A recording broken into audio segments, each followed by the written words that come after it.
What if your ex-wife went on to marry a prince and tried to erase every trace of you? That's not a tabloid fantasy. It's not a rom-com pitch.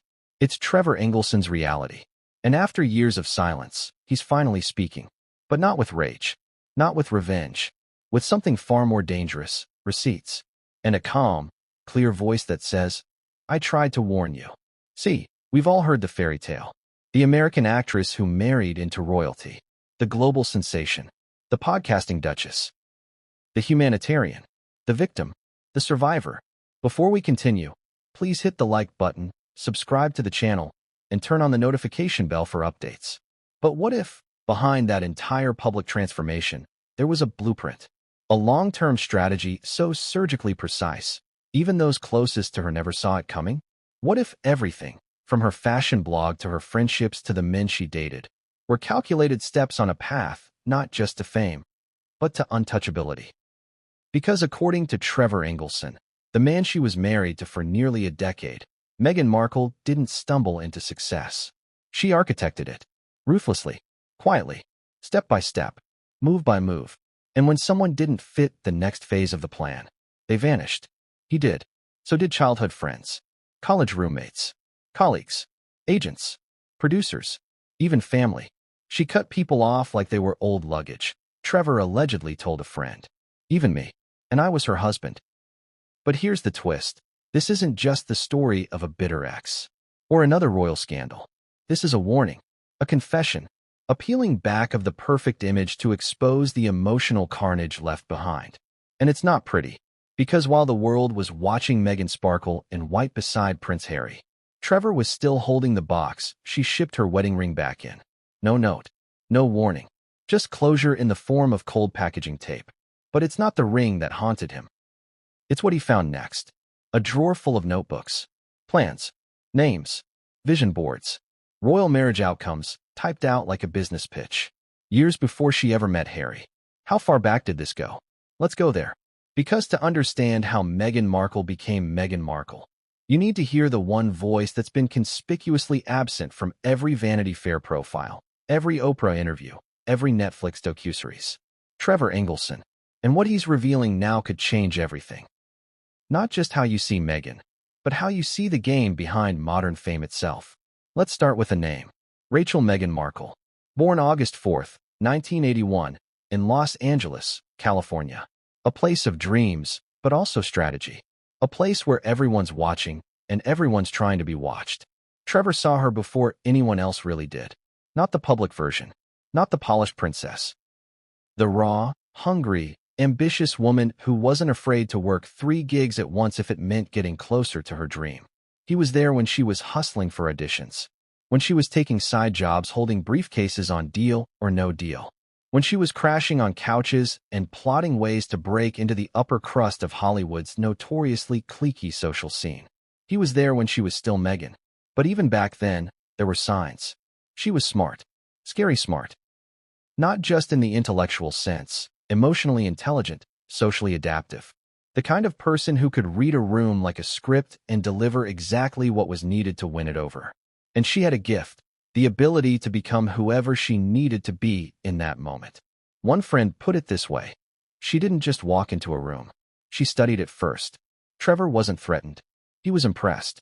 He loved her. He believed in her. But slowly, subtly, the vibe shifted.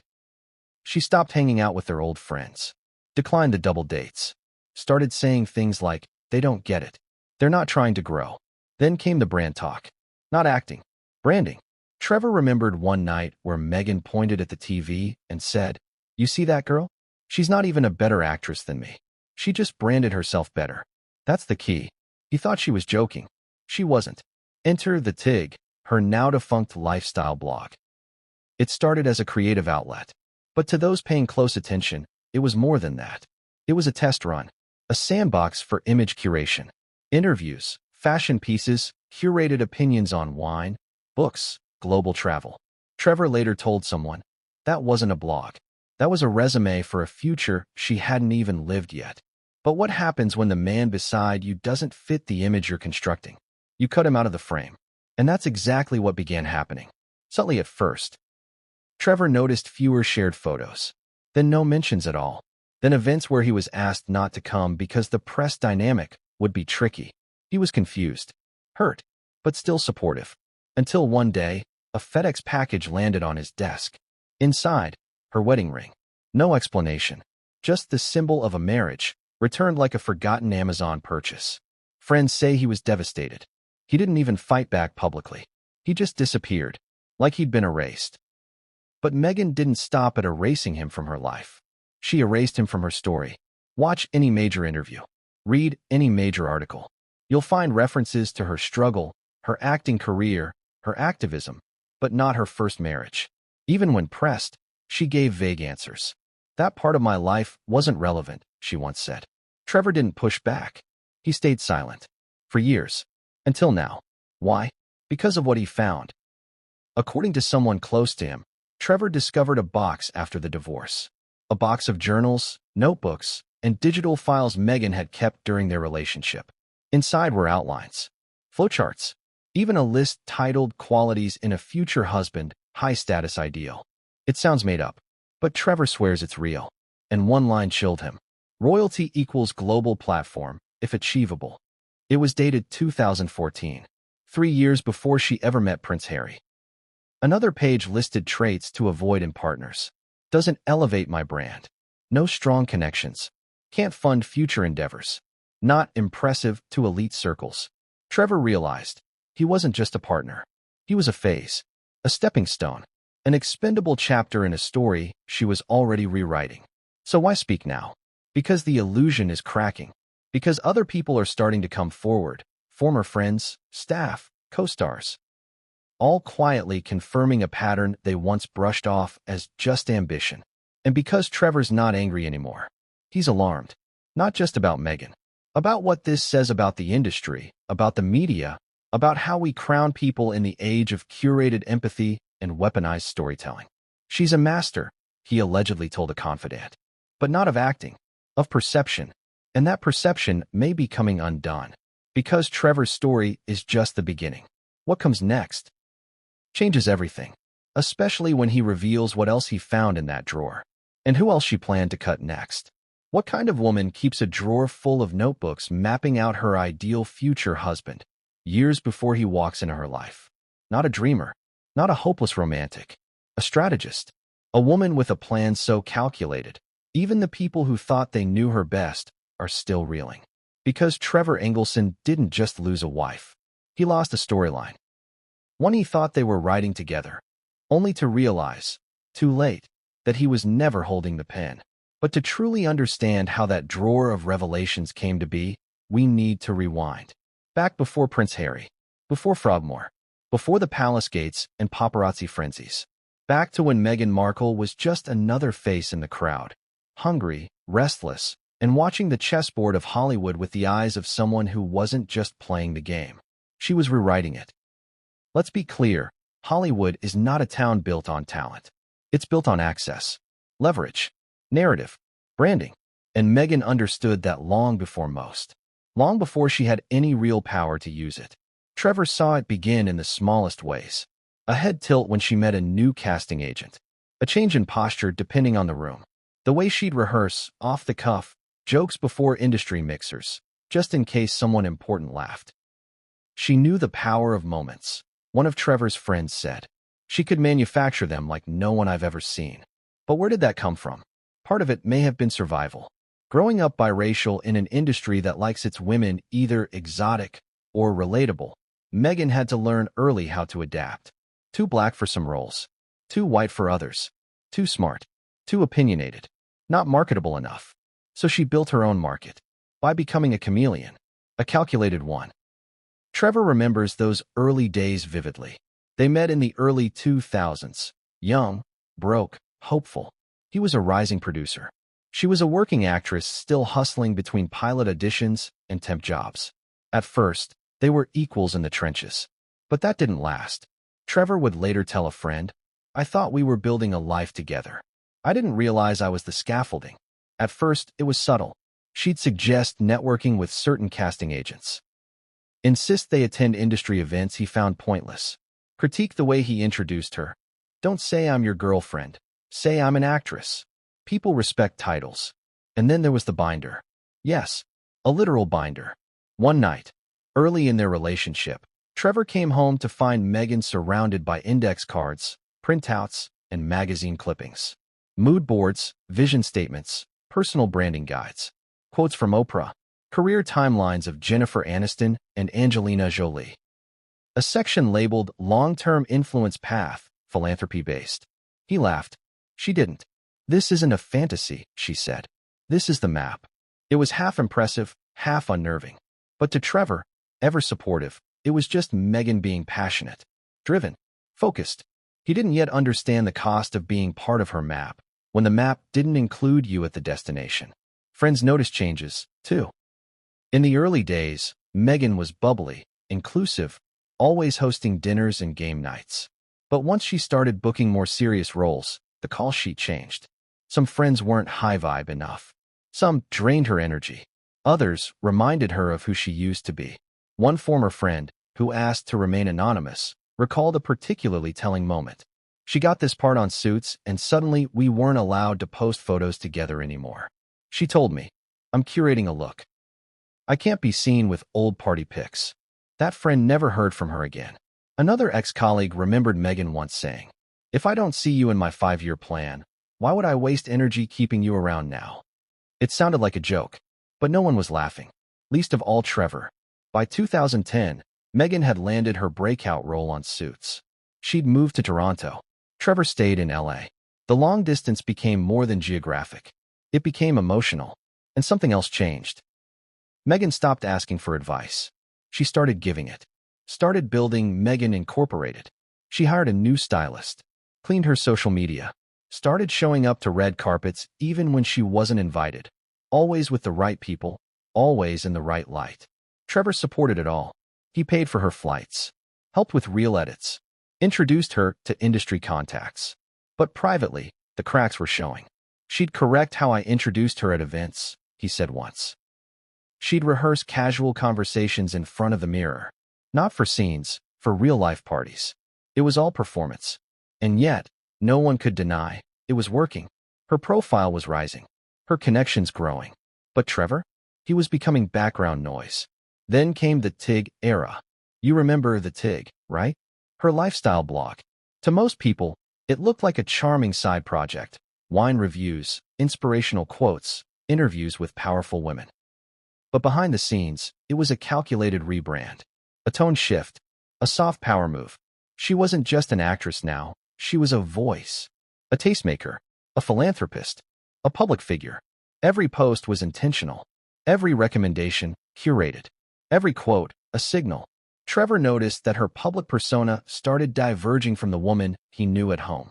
Online, she was a zen, empowered feminist goddess.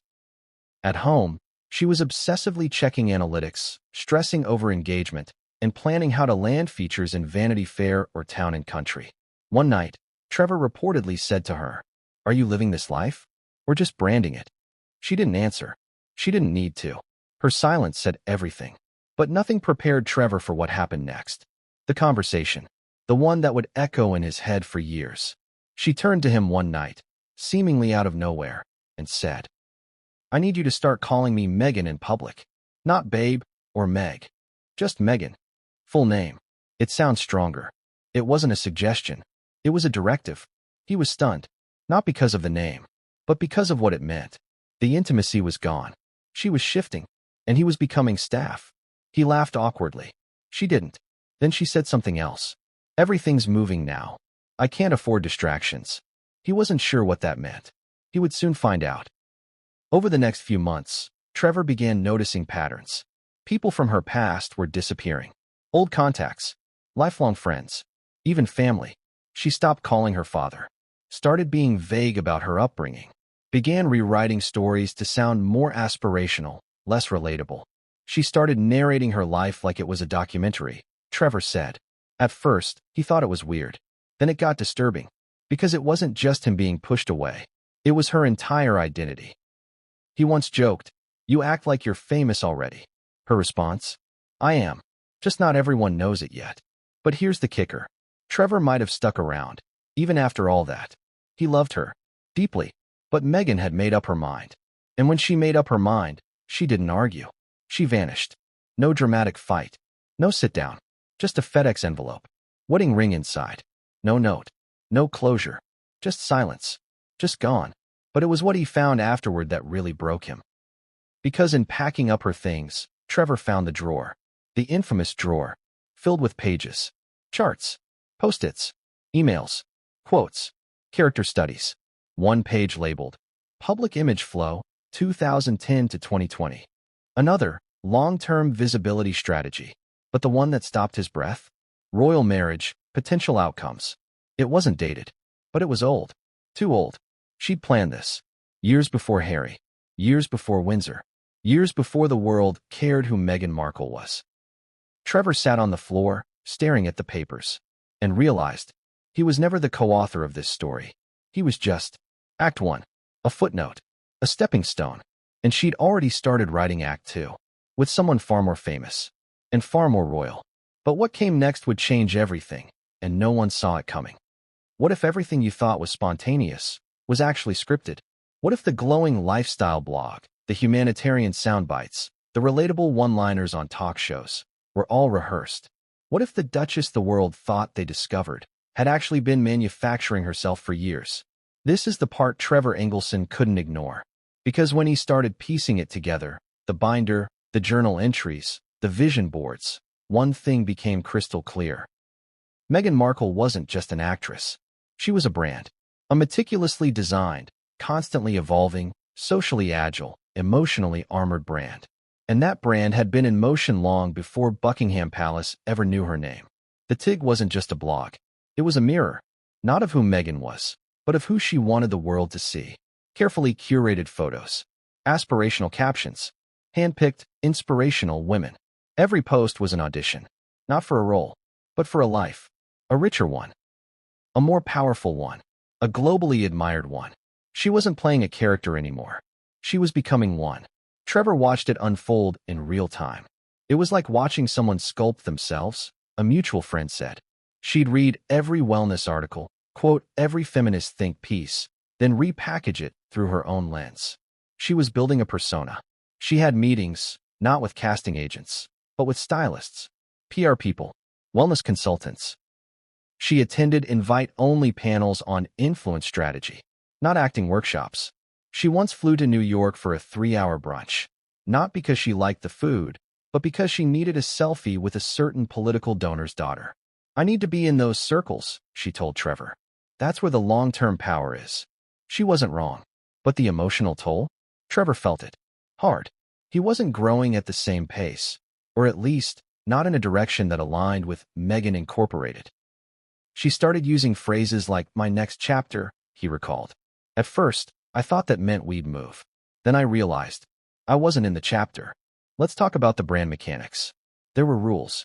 Unspoken, but strictly followed. No photos with messy backgrounds. No tagging friends unless they looked equally polished. No candids. Every shot needed to look natural but styled. No opinions unless they aligned with her public image. One friend once commented on Meghan's Instagram, "Girl, you don't even drink wine." The comment was deleted within 5 minutes. Then she got a DM, "Please don't contradict the tone I'm creating. It matters." Another friend joked about Meghan's old car, the beat-up Ford Escape she used to drive in LA. Meghan winced. That's not the version of me I want out there. That friend ghosted. Trevor began noticing fewer photos of them together. Then none at all. Then came the reintroduction phase. She stopped calling him Trev publicly. Started saying my partner or a producer friend. It was like he was being transitioned out. PR style. Subtly. Gradually. Without drama.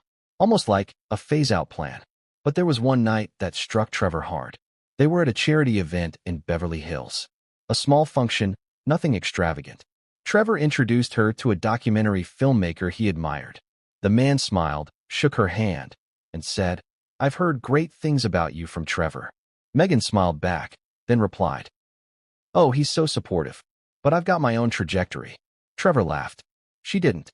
Later that night, he asked her about it. "Did I embarrass you or something?" She paused, then said, "I don't want to be known through you. I want to be known as me." Fair enough. But the way she said it, cold. Practiced. Like she'd been waiting to deliver that line. It stung, not because she was wrong, but because it was clear. She wasn't looking at their marriage as a partnership anymore. She was looking at it as branding collateral. Another red flag? She started studying people. Not actors. Not characters. People. Oprah. Angelina. Amal Clooney. Jessica Mulroney. Serena Williams. She broke down their careers like case studies. Notice how Serena always leads with grace, even when she's angry. Powerful women stay graceful in public. Amal never posts selfies. That's what gives her gravitas. Angelina adopted before she was a megastar. Social justice makes you untouchable. Trevor thought it was interesting at first. Then it got intense. She started mimicking speech patterns, changed her email sign-offs, went from hugs and kisses to warmly, Meghan. It was like watching someone swap out parts of their personality. Not because they wanted to, because they needed to ascend. And here's where it got eerie. She began practicing interviews. In the mirror, in the car, sometimes to him. Trevor remembered one mock Q&A where she asked herself, "So, Meghan, what causes are close to your heart?"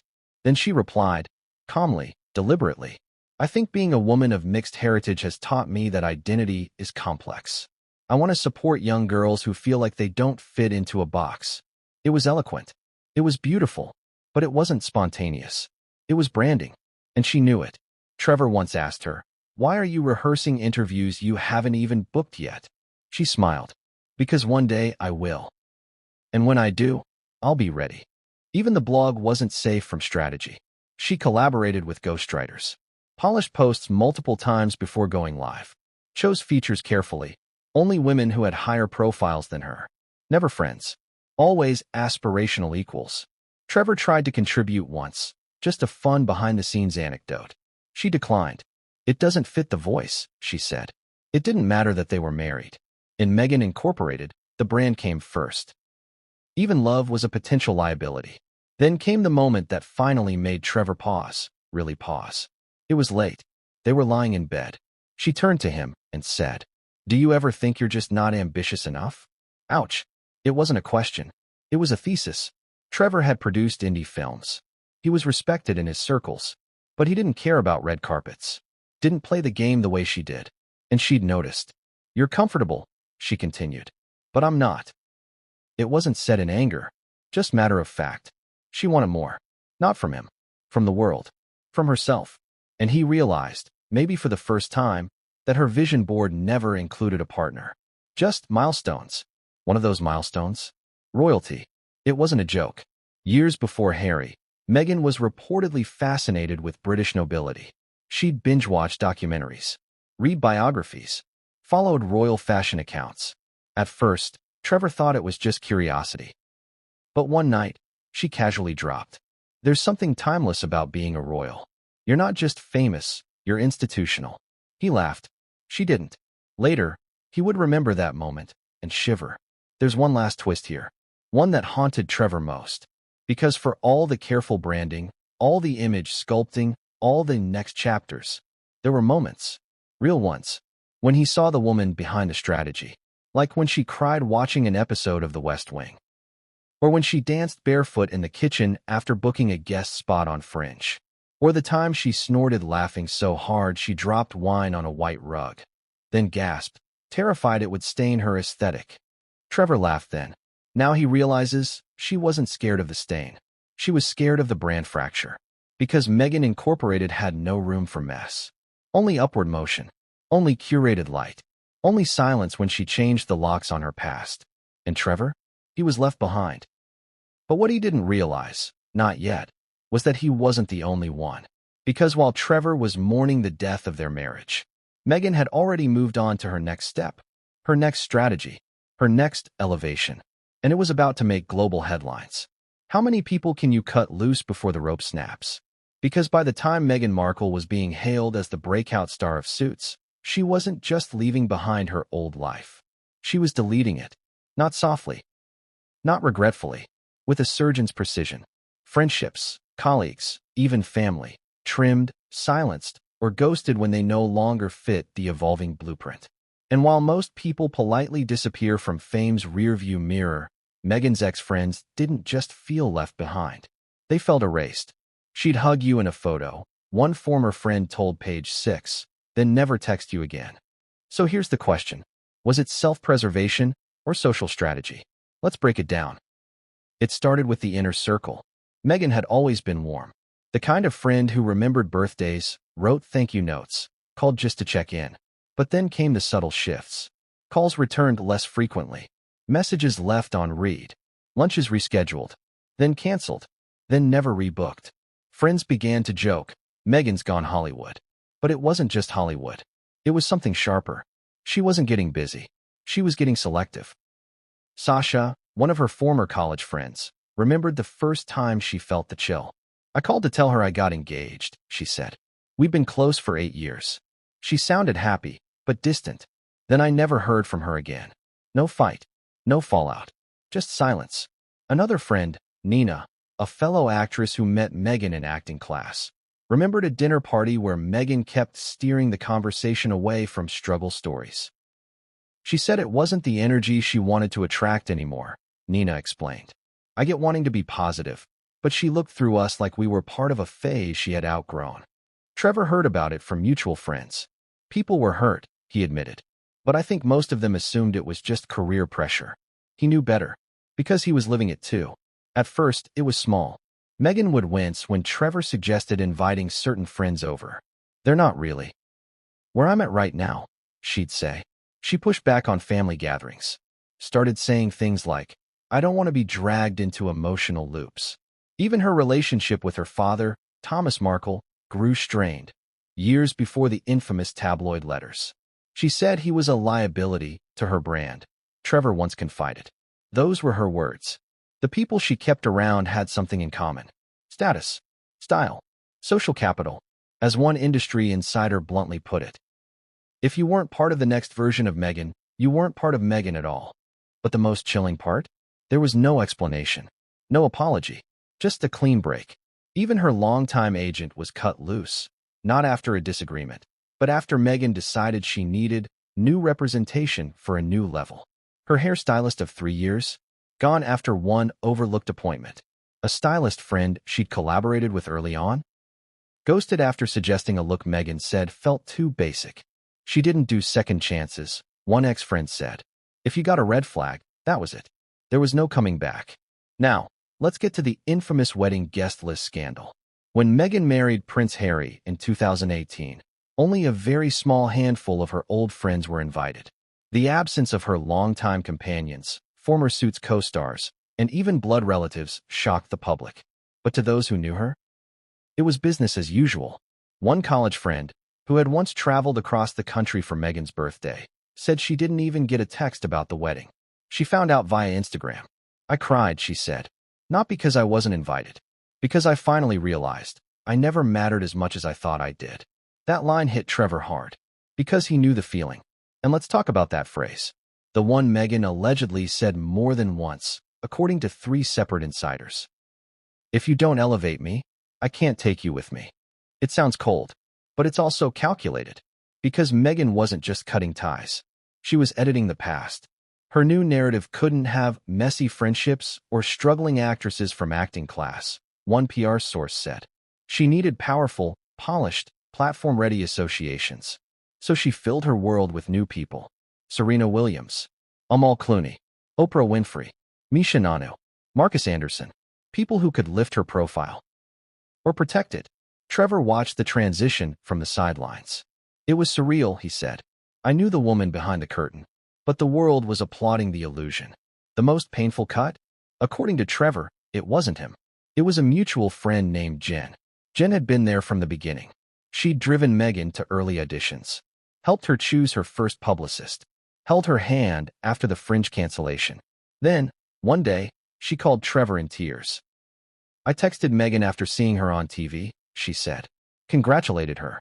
Told her I was proud. She blocked me. Blocked. No explanation. Just removed. Trevor tried to reach out on Jen's behalf. Don't get involved, Meghan replied coldly.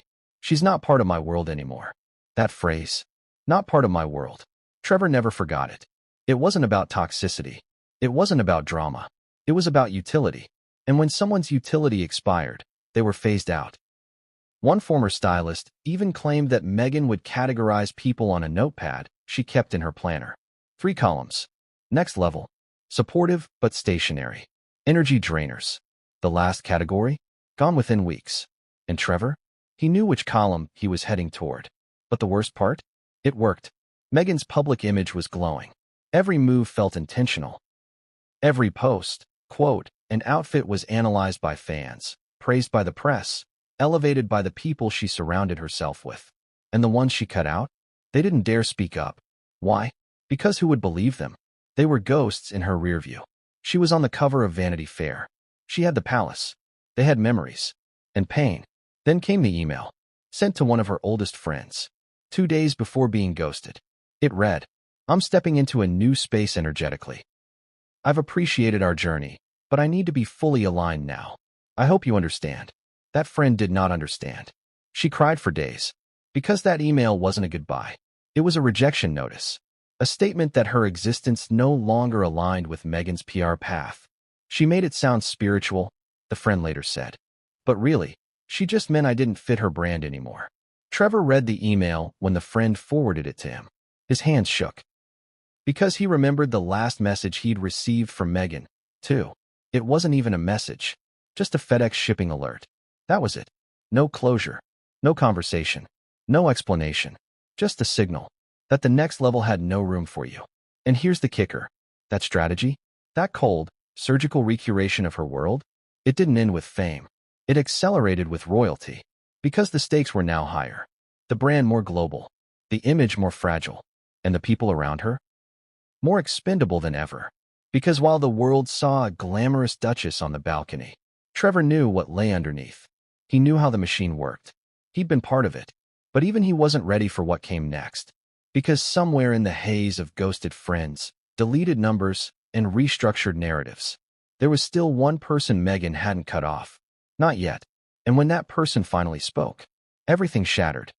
What happens when the person you love starts managing your relationship like a publicist handles a scandal? When every gesture feels rehearsed. When even private moments are framed for imaginary cameras. That's what Trevor Engelson came to realize. By the time he and Meghan Markle were deep into their marriage, he wasn't just a husband anymore. He was a placeholder, a stand-in, a supporting character in a story she was already planning to rewrite without him in the next act. But it didn't start that way. At first, it felt like love. Real, undeniable, electric love. Until it didn't. Until it began to feel like performance. Trevor met Meghan before the glitz, before the palace, before the glossy magazine covers. Back when she was still waiting tables, doing odd jobs, chasing down call sheets for 5-line parts in short-lived sitcoms.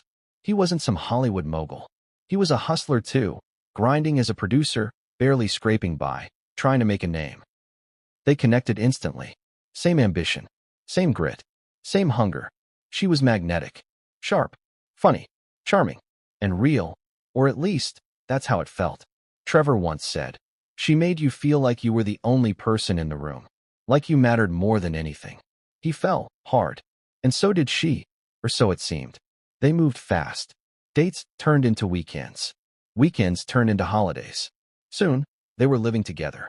They had nothing, and yet, it felt like everything. But beneath the whirlwind romance, something else was taking shape. Something quieter, colder, stranger. The first clue came during a dinner party. They'd been together a couple years. She had just landed a small recurring role on a cable show. Not Suits yet, but enough to gain traction. Trevor, proud as ever, introduced her as his incredibly talented girlfriend to a room full of colleagues. Later that night, she pulled him aside. "Don't call me that." He was confused. "Girlfriend?" "No. Your girlfriend. That sounds like I belong to you. Just say actress next time." He laughed. She didn't. "I'm not an accessory," she added. It wasn't about feminism. It was about framing. Trevor wasn't elevating her brand. He was diluting it. From that moment on, he noticed more corrections. "Don't bring up my dad's job. It sounds too middle class. Can you not mention that party? I don't want people to associate me with that scene.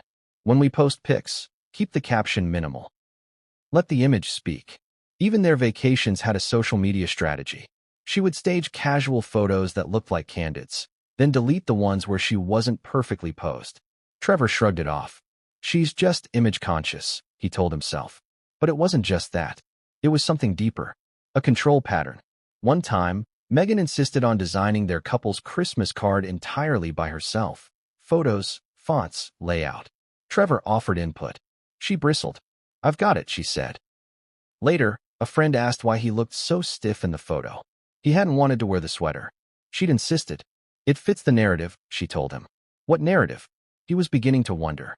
Still, there were good times. They laughed. They supported each other. They dreamed of building something big. Trevor produced a film. She cheered him on. She booked suits. He flew out to Toronto every chance he got. But the dynamic had shifted. She was now the star. And he was increasingly in the background. She started booking events on weekends they'd planned to spend together. Started appearing at parties without him. Optics, she'd say. Started giving interviews that framed her as single-mindedly focused on her career. No mention of him. Trevor's friends noticed. "She's building something, man," one of them warned. "Just make sure you're not getting written out." He didn't want to believe it. Until it happened. It wasn't a fight. It wasn't a scandal. It was just cold. She came home from Toronto one weekend. Quiet. Detached. On her phone a lot. He asked what was going on. She said she needed space. Space from what? From this dynamic, she replied. She didn't cry. She didn't argue. She just stated it. Like a business proposal. 2 weeks later, she was back in Canada. 3 weeks later, she stopped answering calls. Then came the package. FedEx. A small box. Inside, her wedding ring. No note. No explanation. Just the ring. Trevor stared at it for hours. Not angry. Just hollow. He told a friend. "I didn't lose a wife. I lost someone I didn't even recognize anymore." People around him were stunned. His mom. His close friends. Even people in the industry. "She adored you," one friend said. "She used to say you were her safe place." Maybe that's what happened. Maybe Meghan didn't want a safe place anymore. She wanted a launch pad. And Trevor? He was now dead weight. At least, that's how it felt. But it wasn't the divorce itself that truly broke him. It was what came after. Because in packing up her things, Trevor found something she had left behind. A folder, tucked inside a drawer, full of printouts, notes, plans, some handwritten, some typed, and one page titled, "Next Level Relationships, Strategic Goals." He couldn't believe it. Lists of public figures. Buzzwords like global influence, philanthropic brand synergy, aristocratic potential. She'd written it years ago. Long before they split.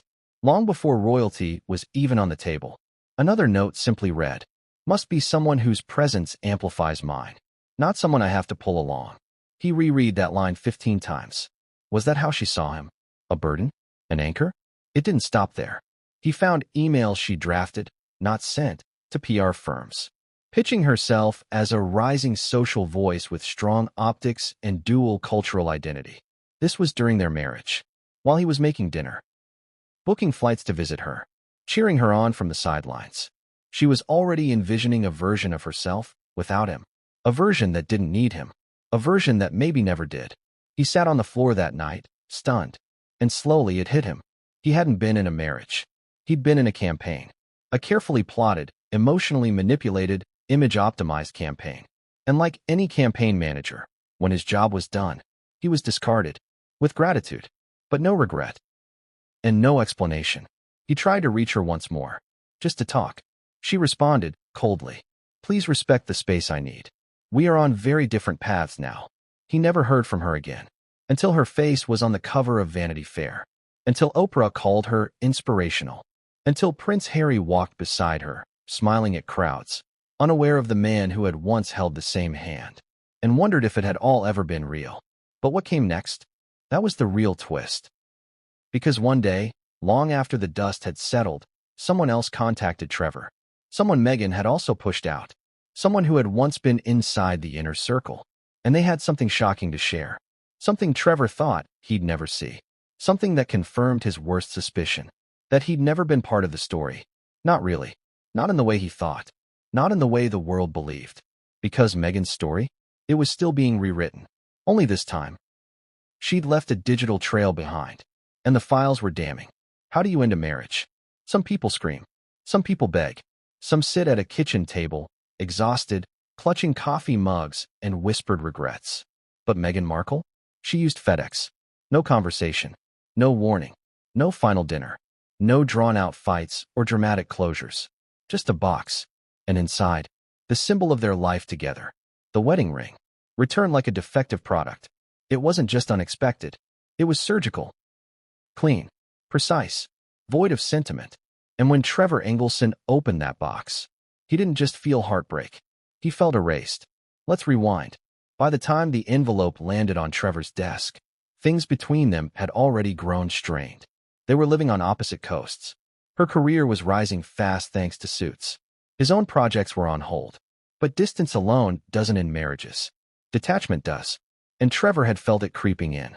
Phone calls turned into quick check-ins. Affection turned into formality. Support turned into silence. And then, no calls at all. No texts. Just absence. He thought maybe she needed space. He never imagined what was really coming. Trevor had been planning a trip to Toronto. A surprise visit. He wanted to show he was still all in. That the distance wasn't a wall, just a challenge. He'd even bought concert tickets for a band she loved. Then, the box arrived. A small, padded envelope. His assistant signed for it, not thinking anything of it. When Trevor opened it, he froze. No note. No explanation. Just the ring. Perfectly placed. Carefully wrapped. Deliberate. Cold. It took him hours to move. He didn't cry. Not at first. He just sat in silence.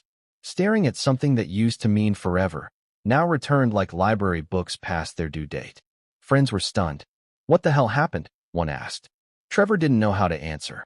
Because there hadn't been a fight. No affair. No explosion. No betrayal. Just a quiet, methodical withdrawal. And then silence. She didn't even ask for it back, he said. She just mailed it. To this day, no one knows why she did it that way. Some say it was calculated. Others say it was protective, her way of avoiding a messy confrontation. But the effect? It was devastating. And permanent.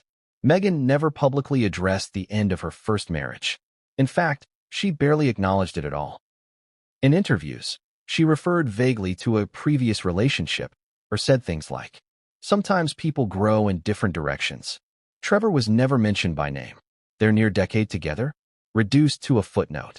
A blurry line in a much glossier story. One that started the moment she rebranded herself. And his name? Erased from the record. He wasn't the ex-husband. He was the guy who used to know her. A ghost in her pre-royal life. But behind the scenes, it was even colder. Trevor later confided to a friend. It wasn't the divorce that killed me. It was realizing I didn't matter enough to get a goodbye. Their last real communication had been a dry email about logistics. He tried once, just once, to call her after receiving the ring. Straight to voicemail. No callback. He emailed. No reply. Eventually, her reps told his. She's moved on and would appreciate space during this transition. Transition? She hadn't just moved on. She'd deleted him. From her life. From her story. From her future. It wasn't just Trevor who noticed the vanishing act. Even her co-stars on Suits were confused. One reportedly asked her about Trevor during a break in filming. Meghan allegedly replied, "Oh, that chapter's closed.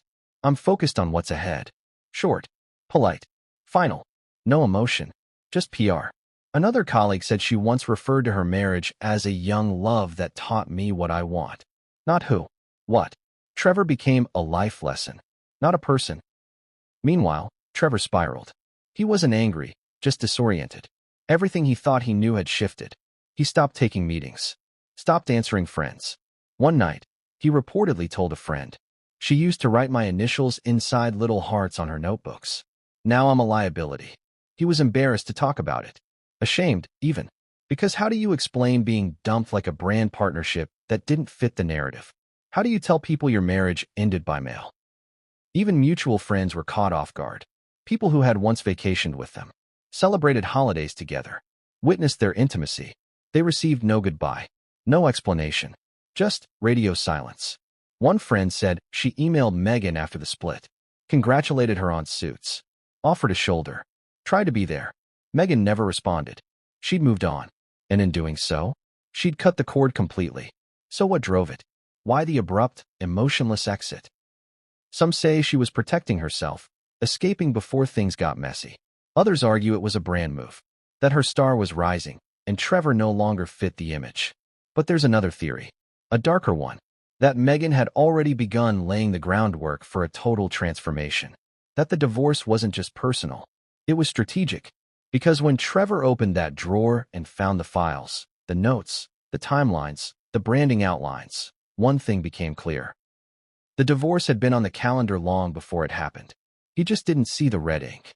One page in the folder was labeled, Personal Narrative, Refinement Phase. It listed phrases like, independent woman with hard-earned success, not defined by relationships, self-made with global perspective, empowered after heartbreak. Trevor's jaw dropped. This wasn't damage control. It was preemptive image crafting. She hadn't left him because of an emotional rupture. She left him because she outgrew the version of herself that included him. He wasn't the villain. He was the version she had to outgrow to become the global voice she envisioned. And when that vision sharpened, so did the blade. But it wasn't over. Not for Trevor. Because shortly after the divorce, he began hearing whispers that Meghan had new representation, new PR strategy, new friends in high places, and a new objective. Not Hollywood stardom. Something bigger. Something older. Something royal. At first, he thought it was ridiculous, until one of their old friends forwarded him a message Meghan had sent, weeks after mailing him the ring. It was short, casual, but haunting. I feel like I'm on the brink of something massive. It's like the universe is finally aligning. I just have to stay focused, clear out distractions, and walk through the right doors. Trevor read it 3 times, then once more, and he realized the distraction was him, and the right door wasn't in Hollywood. It was in London.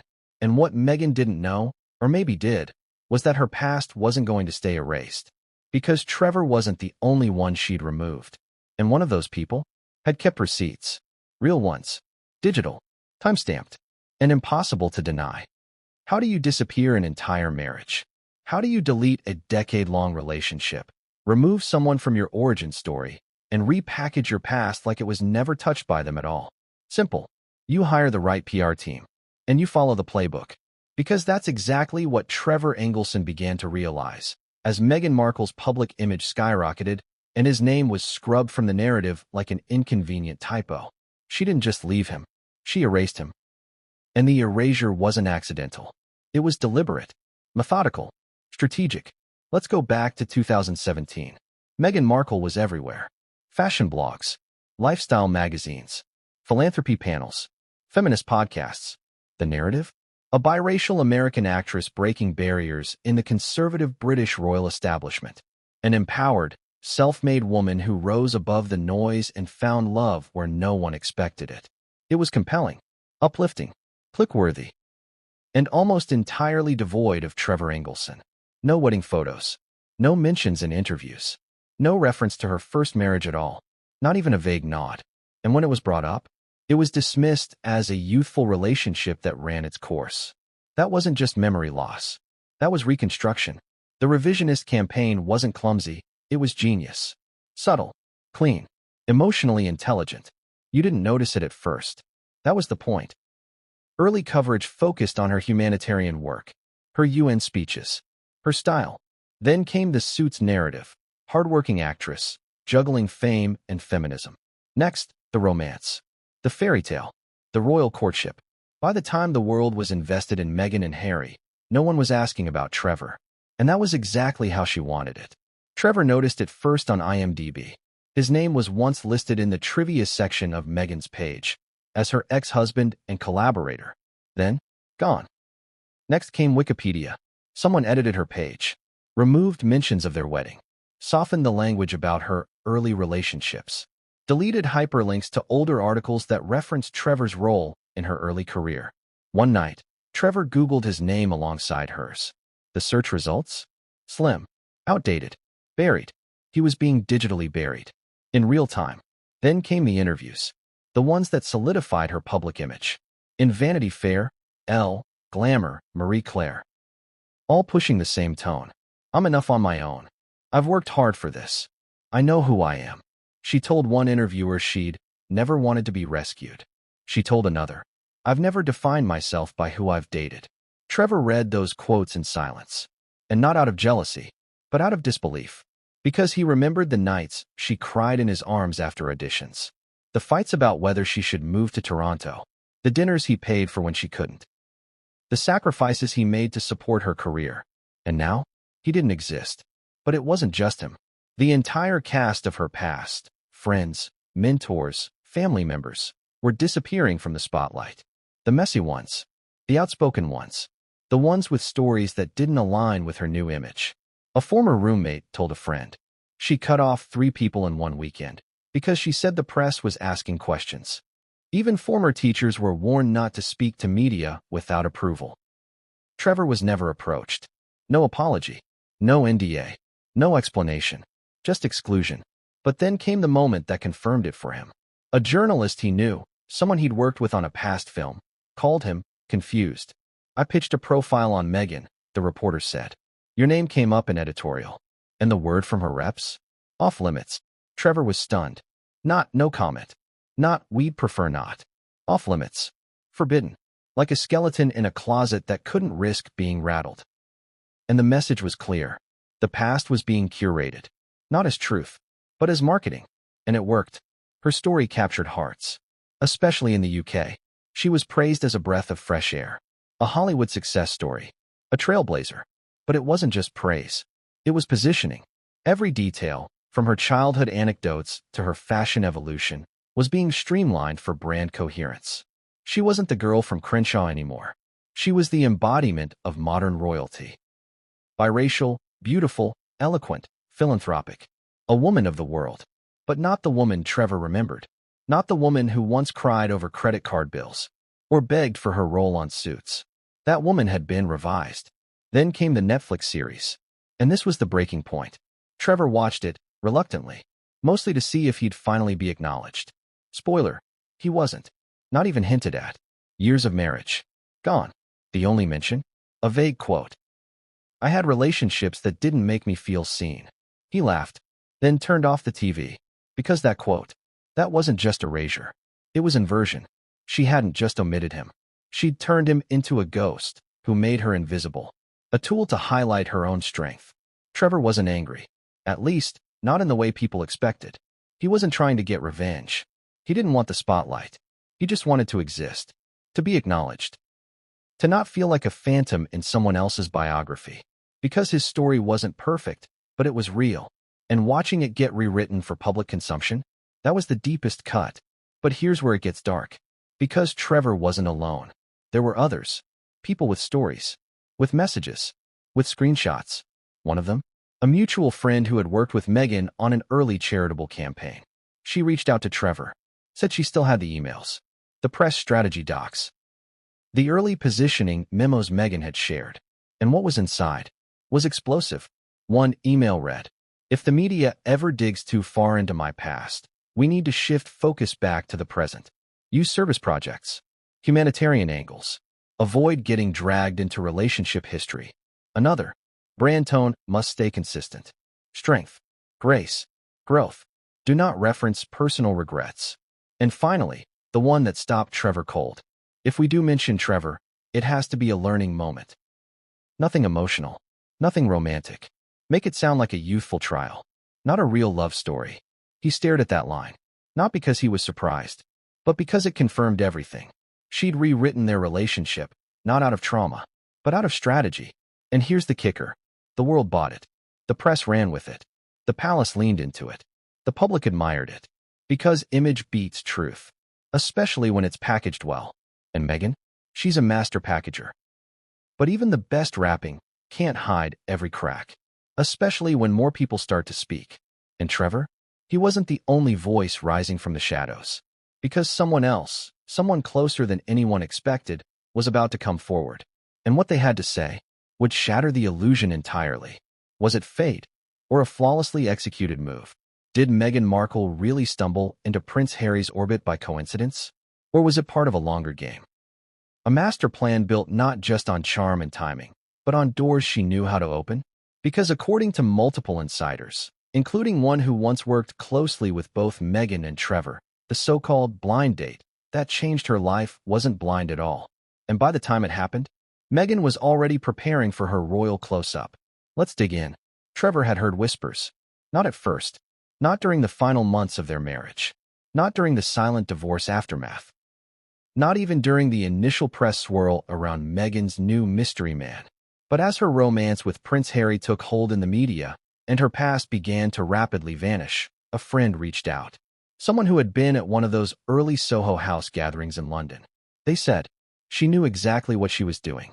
That date wasn't a random setup, it was calculated. Trevor didn't want to believe it. He hoped it wasn't true. But then came the message. The one Meghan sent the night before her first date with Harry. And it changed everything.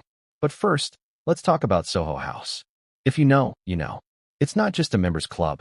It's the nexus of celebrity networking, elite social climbing, and curated access. Meghan had been a member for years. Not because of the ambience, because of the connections. That's where she met Marcus Anderson, a man often referred to as the gatekeeper of celebrity introductions. He knew royalty. He knew power players. He had the ability to put people in the same room and let nature take its course. But sometimes, nature didn't need to be left alone. Sometimes, it needed a gentle nudge. Here's how it happened. Meghan was in London. So was Harry. Marcus knew both. She'd been inquiring, subtly, about royal circles for months. Asking questions. Researching dynamics. Even following royal fan accounts on Instagram under a Finsta, according to one former friend. She knew who was single, the friend said. She knew the protocols. She wasn't starstruck, she was informed. Then he asked, "Can you introduce me to someone interesting?" Marcus obliged. That someone was Prince Harry. The rest, as they say, is history. Except, that's not the whole truth. Because Meghan didn't go into that date casually. She went in prepared. Trevor found out about the message from someone close to the situation. They'd been in contact with Meghan that week. They received a note the night before the date. It read, "I feel like something major is coming. I've done the work. I'm clear. I'm ready. I just need to show up as the woman I've built." Read that again. Not the woman I am. The woman I've built. Trevor read that line in disbelief. Because it confirmed what he had suspected for years. Meghan wasn't just entering the relationship. She was entering the next phase. A phase she had been mapping since long before Harry came into view. Remember the files Trevor found? The ones in the drawer? One of them was labeled High-Status Partners, Impact Grid. It listed types of public figures. Athletes, politicians, billionaires, royals, and beside royal, the notes, global reach, elevated legacy appeal, humanitarian alignment, difficult to access, must be introduced through trusted gatekeeper. Marcus, Soho House, bingo. And the scariest part? That document was dated 2015, 2 years before she met Harry. 2 years before her fairy tale ever began. Once the relationship went public, Meghan moved fast. Deactivated her blog, wiped her social media, downplayed her Hollywood ties. It wasn't just adaptation. It was preparation. She started dressing more conservatively, embracing royal-appropriate causes, studying Diana, her speeches, her wardrobe, her cadence. Even her dog got a rebrand. She used to call him Ghetto Fabulous in interviews. Now, rescue pup from a humble past. Trevor watched the transformation from a distance. It wasn't a love story, he said once. It was a pivot. One of Meghan's former acting classmates, who remained anonymous, gave a haunting quote. She used to say she wanted to be a princess. Not in the Disney way, in the legacy way. It wasn't about the castle. It was about position. Not being seen. Being untouchable. Becoming royalty meant no more additions. No more press rejections. No more clout chasing. It meant stability. It meant security.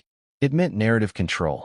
And if you're someone who's spent your whole life curating your story, that kind of power is irresistible. Now let's talk about Trevor's emotional journey during this revelation. He wasn't bitter when she moved on.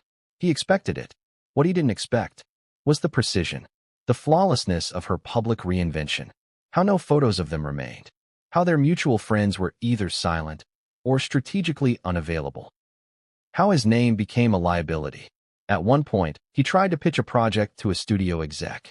They were interested, until they realized he was the ex-husband. Suddenly, cold feet. Not because he'd done anything wrong. Because the brand around Meghan, now married to British royalty, didn't leave room for exes with opinions. Especially ones holding receipts. But here's the turning point. The moment Trevor stopped mourning and started understanding. It came from someone inside the royal press machine, a former editor who'd been part of briefing teams. They told Trevor, off the record, "You weren't erased because of scandal. You were erased because the narrative didn't need you." He wasn't dangerous. He was inconvenient. And in the business of image, inconvenience gets redacted. So was Meghan's relationship with Harry Real? Did she fall in love? Did she manipulate her way in? The truth? Maybe all of it. Maybe she did love him. But maybe she also needed him. Not as a man, as a platform. And that duality is what Trevor struggled with most. Because while the public was fawning over the fairy tale, he was still holding the drafts of the script she'd written years earlier. And in those drafts, there was always a royal ending. Just never his name in the credits. But here's the cliffhanger. Trevor wasn't the only one holding on to those drafts. Because as Meghan's star continued to rise, and cracks began to show in the royal facade, someone else started leaking. Someone closer. Someone unexpected. And their next move wouldn't just challenge Meghan's version of the story. It would undo it from the inside out.